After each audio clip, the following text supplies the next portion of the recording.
নরসিংদীর ৫টি আসনে বিএনপি প্রার্থীদের ইতিহাস ও বিজয় কামনা।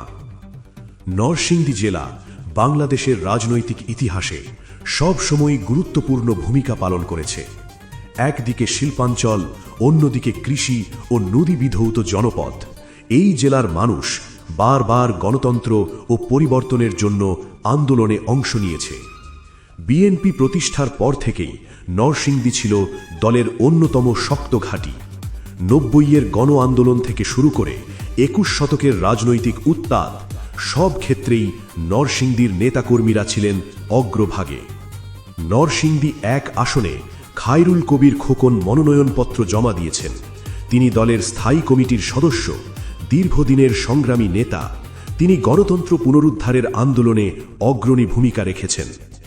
নরসিংদী ২ আসনে ডক্টর আব্দুল মঈন খান মনোনয়নপত্র জমা দিয়েছেন।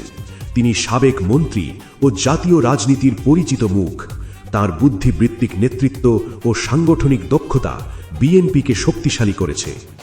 নরসিংদী ৩ আসনে মঞ্জুর ইলাহি মনোনয়নপত্র জমা দিয়েছেন। তিনি স্থানীয়ভাবে জনপ্রিয় এবং তরুণ প্রজন্মের কাছে গ্রহণযোগ্য সংগ্রামী নেতা হিসেবে পরিচিত। নরসিংদী ৪ আসনে সরদার মোহাম্মদ সাখাওয়াত হোসেন মনোনয়নপত্র জমা দিয়েছেন। তিনি অভিজ্ঞ এবং ত্যাগী নেতা। দীর্ঘদিন ধরে স্থানীয়ভাবে বিএনপির সংগঠনকে এগিয়ে নিয়েছেন। নরসিংদী ৫ আসনে ইঞ্জিনিয়ার আশরাফ উদ্দিন বকুল অনেক আলোচনা সমালোচনার ঝড় ঝাপটা উত্তরিয়ে মনোনয়নপত্র জমা দিয়েছেন। তিনি তরুণ প্রজন্মের প্রতিনিধি। তার নেতৃত্বে বিএনপি নতুন উদ্যমে মাঠে নেমেছে। নরসিংদী জেলার সংক্ষিপ্ত ইতিহাস। নরসিংদীর মানুষ বারবার গণতন্ত্রের জন্য রাস্তায় নেমেছে। ৯০-এর গণ আন্দোলনে এই জেলার অবদান ছিল স্মরণীয়। বিএনপি ক্ষমতায় থাকাকালীন সময়ে নরসিংদী শিল্পাঞ্চল ও কৃষি উন্নয়নে গুরুত্বপূর্ণ ভূমিকা পালন করেছে। আবার আন্দোলনের সময়ে এখানকার নেতাকর্মীরা বারবার কারাবরণ করেছেন, ত্যাগ স্বীকার করেছেন।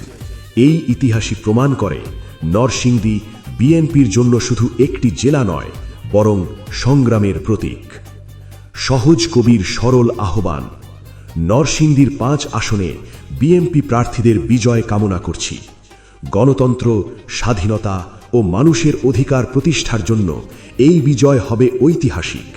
নরসিংদীর মানুষ আবারও প্রমাণ করবে তারা সত্য, ন্যায় ও পরিবর্তনের পক্ষে।